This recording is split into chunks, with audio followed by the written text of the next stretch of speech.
So the humiliation of Tennessee, the primary one, well, I don't even know if you could say what the primary one is, but one of them, this Chud guy, Dalton Etherly or something like that. I don't know, whatever goofy sissy pants name his family has.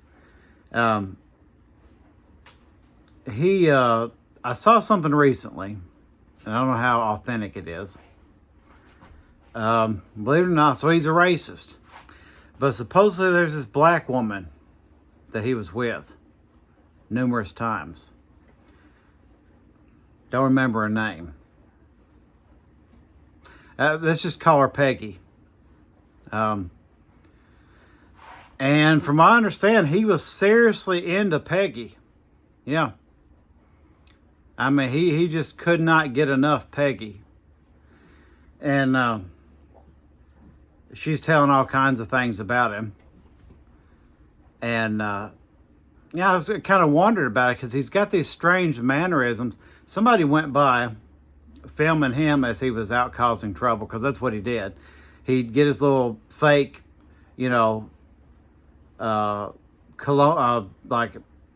pioneer-looking costume on, and his little Wild Bill mustache. And he goes around with his gun and his pepper spray or his taser or whatever else he's got, and his other guy, and he's got these cameras and all that, and he would start things with people.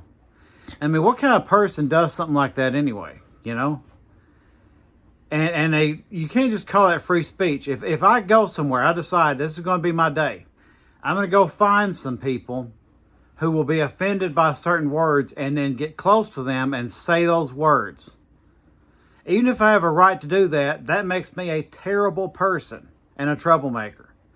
And whatever happens, I deserve. But anyway, back to his love for Peggy. Somebody went by filming him as he was causing trouble. And they caught him from the back. And, it's not something you notice a whole lot. He's clearly clenched up, if you know what I'm talking about.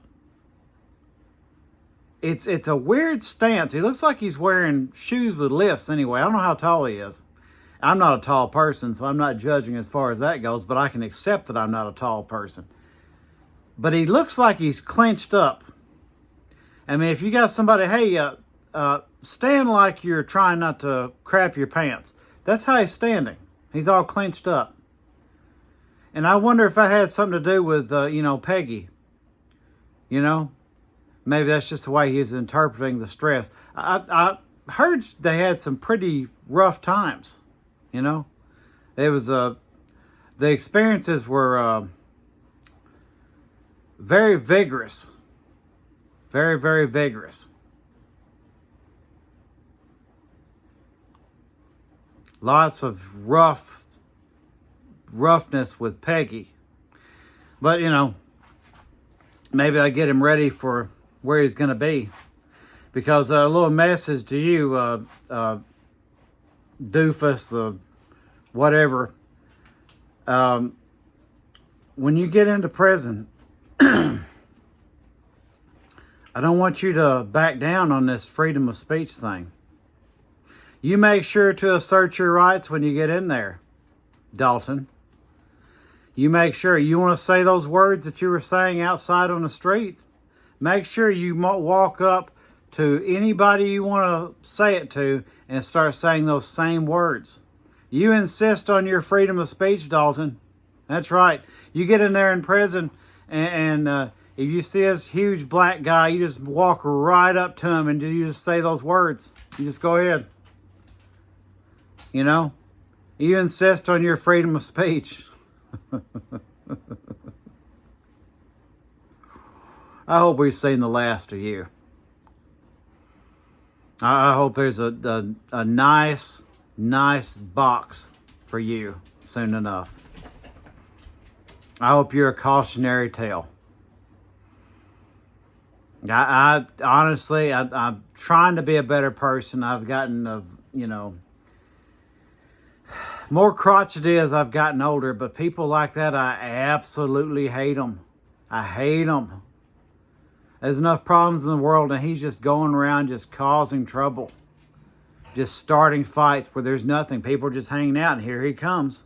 Just walks right up to him. And in a cowardly way, too, because he's armed. And that's what happened here. You can see it on camera. He tried to delete a bunch of stuff, but he got another camera caught it. And to me, it looks like he attacked the guy. He was behind the guy, behind him, holding him like this. And got his gun and shot him. So I hope he's in prison for the rest of his life. I really do. I wish nothing on Dalton, this Chud the builder guy, but suffering and agony and pain. I hope he suffers. I hope anybody like him suffers. I wish nothing for you but agony. Just so you know.